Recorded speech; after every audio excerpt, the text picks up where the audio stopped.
Bonjour à tous, on est ravis de vous accueillir pour ce nouveau projet. Vous l'aurez compris, l'interview solidaire, on va rencontrer des entreprises que nous soutenons directement. La solidarité, on en entend parler, il est temps de passer à l'action.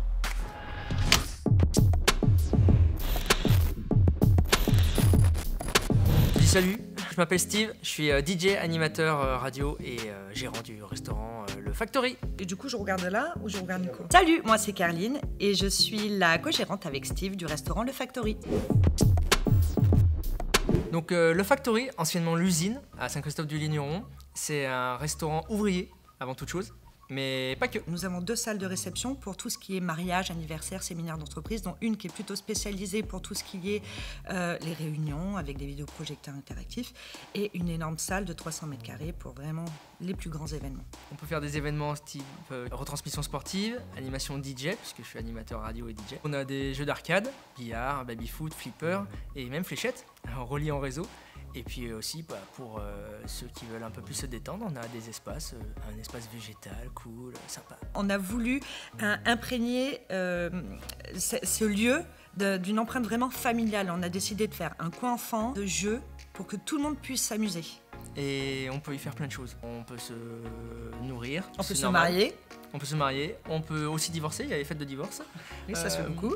Et speed dating aussi, t'as oublié. Ah oui, speed dating, ouais. Si vous cherchez l'amour, il ne faut pas aller sur... Comment ça s'appelle? L'amour est dans le pré. Non, oublie ça. Viens ici au Factory.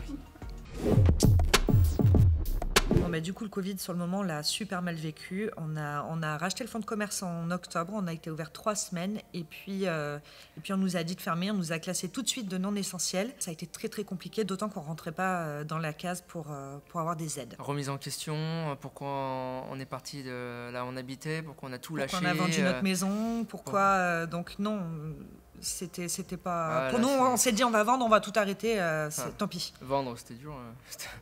Non, ouais, c'était plutôt, on a tout investi et on a tout perdu. Et du coup, retrouver un boulot.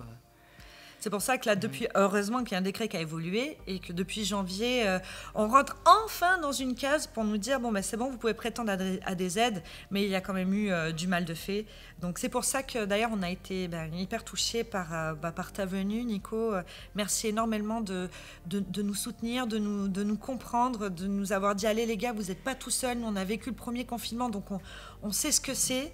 Vous inquiétez pas, on est là, vous n'êtes pas seul, quoi. Merci pour la démarche de nous avoir contactés parce que voilà, ça nous a réellement touché, vraiment soutenu. Merci c'est à ça, toi. c'est toujours on est toujours un peu dans la honte d'avoir de l'aide et de dire allez c'est bon, aidez-nous. C'est pas facile, mais en tout cas merci énormément. On te le redit, merci. Bisous. Alors je sais pas vous, mais leur histoire nous a beaucoup touchés. Et c'est la raison pour laquelle on a décidé de mettre ce projet en place. Avec les stands Solidarité by DV, le principe est très simple. Vous apportez des objets en don sur ces stands, on vend les produits et l'argent récolté va servir directement à soutenir financièrement une entreprise impactée. Alors si vous aussi, vous connaissez des entreprises qui sont impactées par cette crise, envoyez-nous leurs contacts, qu'on puisse aussi les soutenir. Peu importe, même si ça paye qu'un paquet de pâtes, l'idée aujourd'hui c'est d'être solidaire et de se soutenir. Donc n'oubliez pas, vous pouvez aussi faire partie de la solution et devenir un acteur local de demain. Je vous dis à très bientôt pour une nouvelle interview pour rencontrer des nouveaux entrepreneurs. À bientôt!